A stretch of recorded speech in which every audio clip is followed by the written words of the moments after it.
And when you go to Yerushalayim, I encourage you all to go to the Temple Mount Institute. It's a wonderful, wonderful experience, the Temple Mount Institute, and to support them with what they're doing, for it is a total work, a great work that they're doing. The study and design of the Beit HaMikdash is traditionally practiced between the 17th of Tammuz and the 9th of Av. There's so much that we learn when we go through the Torah and Haftarah, but to really see that fruit, we need to go into the Brit Hadashah. So let's turn to Philippians chapter 4, verse 10. Philippians chapter 4, verse 10. The parallelism, of course, sacrifice. Sacrifice of your time, of your gifts. Sacrifice.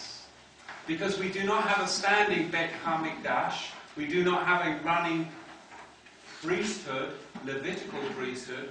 So right now, we cannot offer those animals, because that would be in violation of the Torah. But we do offer sacrifices of another type until the cornerstone is set. And the Temple Mount faithful have tried to set the cornerstone numerous times, and they are also to be supported for what they are doing. Because once that temple cornerstone, the Rosh Pinah, is set, you measure from the Rosh Pinah all of the measurements according to Yehezkel's specific design, and then you don't even need to build the walls, because you set the cornerstone, you measure from the Rosh Pinah, the cornerstone, and from that point you can bring all of the furniture in, which is already being made by the Temple Institute, and you can have a hot and running altar in a matter of days. Because you set the Rosh Pinah and measure from it, and then in goes the furniture according to the scriptural recommendations.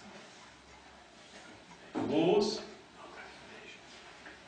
thank you, the scriptural instructions, not recommendations, specific instructions. Philippians chapter 4, verse 10. Glad somebody's looking out for me. Give me a page when we get there. Page 43.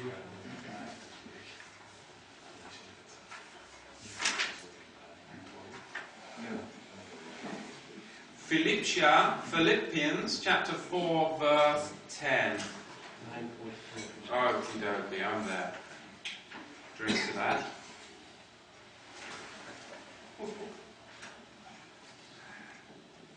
But I rejoice in Yahweh greatly, that now recently your care and concern for me has been revived again. Though you were not concerned in the past, but you lack the means.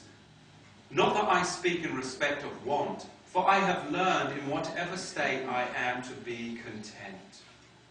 I know what it is to be poor. I know what it is to be rich. I have gone through and experienced many things, both to be full and to be hungry, to have plenty and to be in want.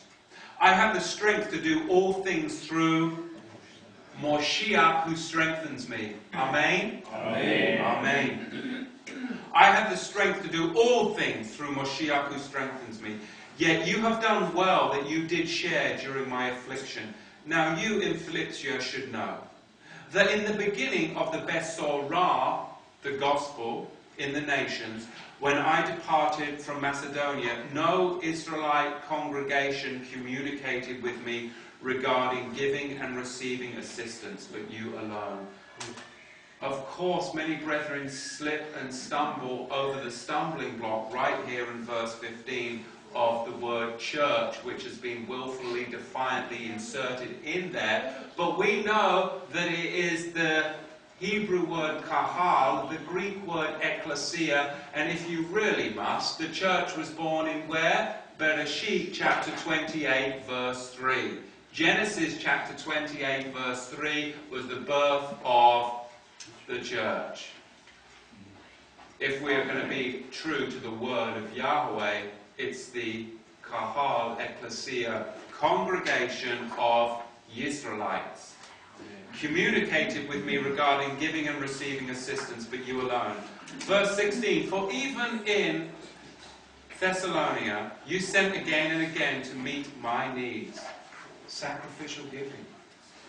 Not because I desire a gift, but I desire spiritual fruit that may multiply in your account. It will multiply in your account. Giving to Yahweh right here through Torah to the tribes, you're not giving to Torah to the tribes, you're giving to Yahweh through Torah to the tribes, and it multiplies upon your account because the ministry can take care of the widows and those that are the poorest brethren within our community, and it multiplies to all of our accounts. Because this is the work. That's why we do it. That's why I do it.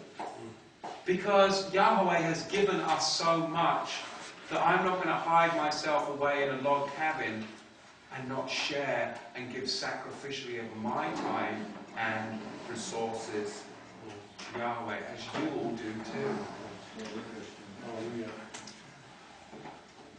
Verse 18. But I have all and abound. I am full, having received from Aphroditos the things that were sent from you, as an odor of a sweet-smelling sacrifice, acceptable and well-pleasing to Yahweh. A what? A sweet-smelling sacrifice, acceptable and well-pleasing to Yahweh. Yes! Verse 19, but my Eloah shall supply all of your needs according to his riches by the Tithreth of Mashiach Yahushua. Now to Yahweh our Abba be Tithreth le'olam va'ed. Amen? Amen. Sacrifices. Ivrim, Hebrews chapter 13, verse 15 for some more insight.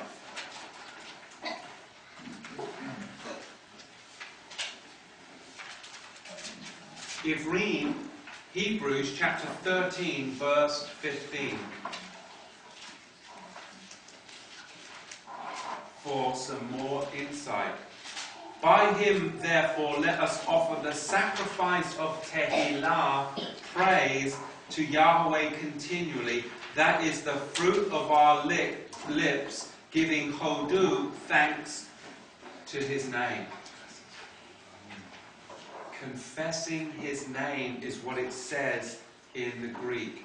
Confessing his name. The name of Yahweh and sacrifice and altars and the Beit HaMikdash are all so interwoven and intertwined because it's all part of the temple system. By him, therefore, let us offer the sacrifice of Tehillah, praise, to Yahweh continually. That is the fruit of his lips.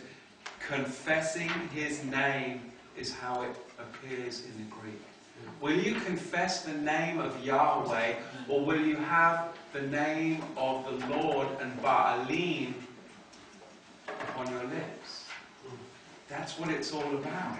And many of us have erred, but now we return back to the name of Yahweh. The Greek here is exactly the same as the Greek in the LXX, the Septuagint. It's so important that you get this, so I'm going to say it again.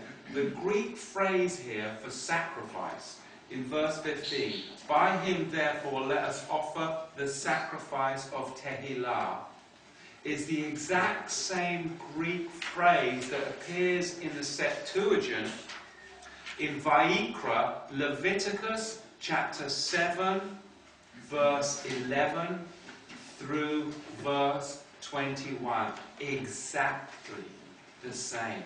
So when we are getting instruction in the book of Ivrim about sacrifice of praise, it has got everything to do with the instruction of the Shalom offering in Vayikra chapter 7 verse 11.